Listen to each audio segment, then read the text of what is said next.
Hey guys, Peyton Snabeck here again for another movie review for you guys tonight. And as you can tell from the title, and as you can tell from this shirt, I just got out of seeing Halloween Kills. Finally, after 2 years of waiting for this movie to come out, I finally saw it. Um, Now, just before I get started into the review, I just want to let you guys know there may be some spoilers here in this video. And if you have not seen the movie, you don't want to hear any spoilers, or if you haven't seen the 2018 movie, don't click on this video or exit out the video.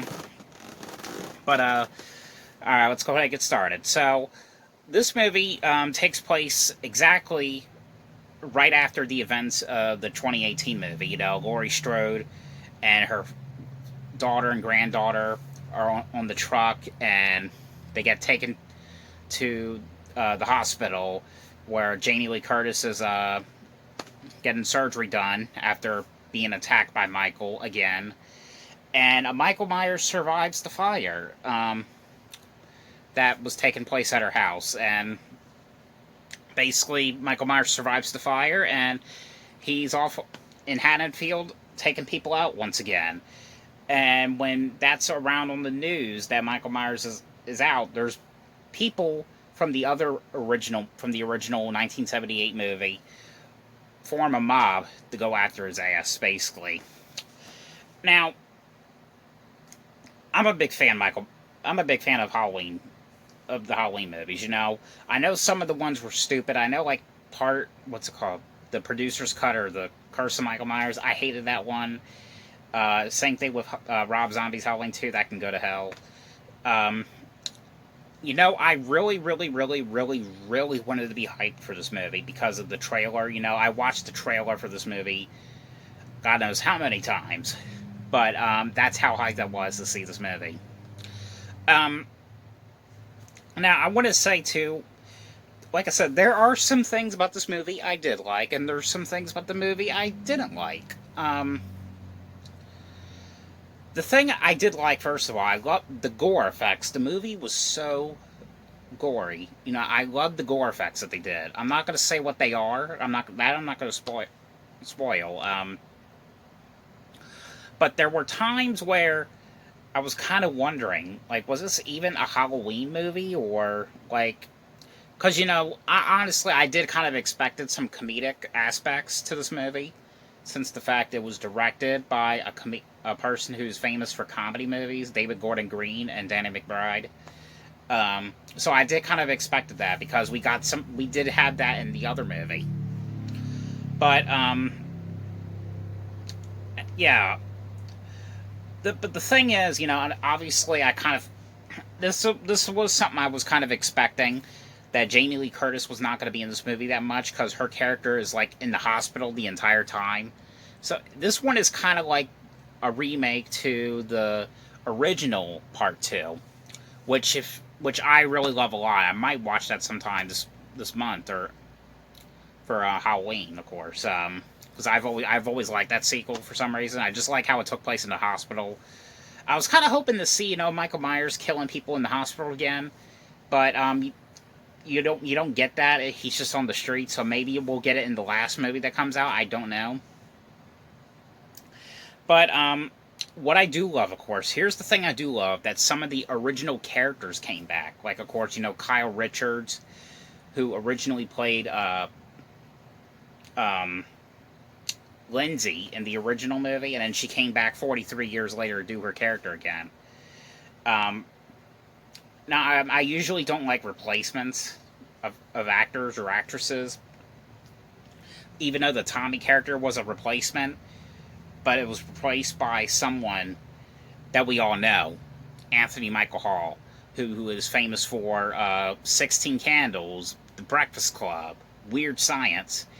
Even though he was a replacement, I still like the fact that he was going to join the Halloween franchise.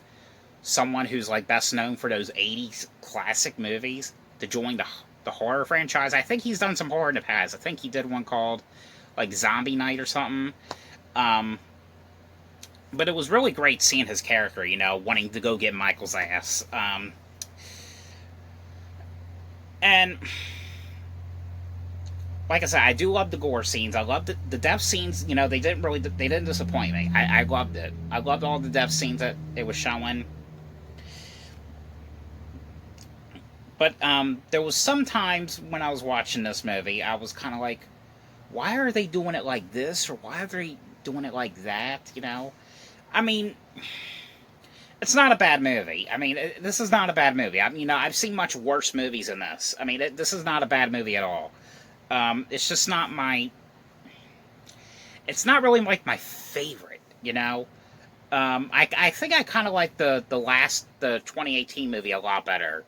I don't know, there was just something really cool about that one that I really enjoyed. I know I did have my mixed opinions about it at first, but I really liked that one a lot better than how I used to.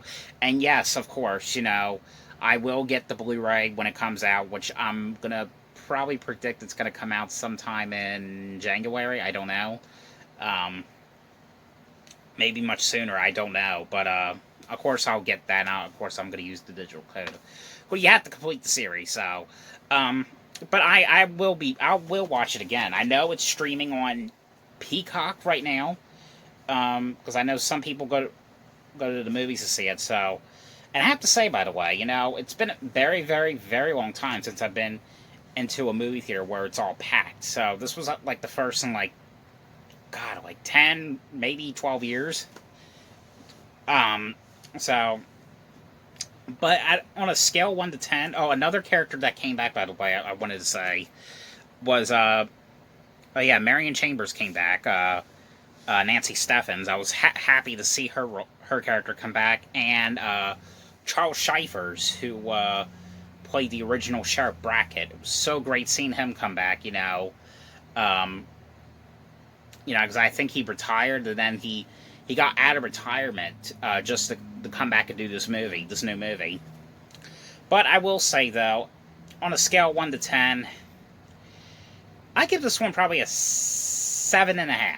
7.5 out of 10 out of 5 stars. 3.5 out of 5. It's definitely not one of the best ones in the series, but it's definitely not one of the worst ones in the series. I think um, Halloween 6 was a piece of shit. I thought that one was probably one of the worst ones. Um, but I will be looking forward to seeing what they do with the last movie that comes out next year, Halloween Ends. But I did hear something. I don't know if it's just a rumor, if it's or what.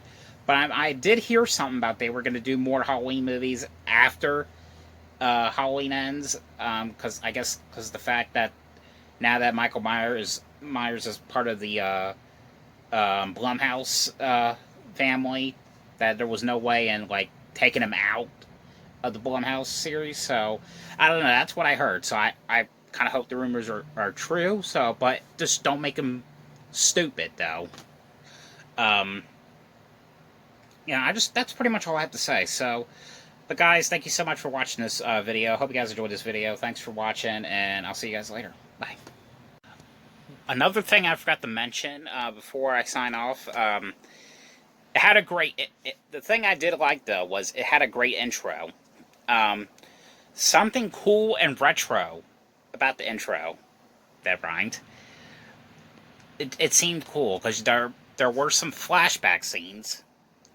Spoiler alert. But yeah, that's pretty much the only thing I forgot to mention. But yeah, I did like they did a very good job with the flashback scenes that they had planned. I mean, some of the ones weren't really like perfect in some parts, but like what they did with like Dr. Loomis and like try to make it look like a set like the 70s again. They did a really good job with that. That's all I wanted to say.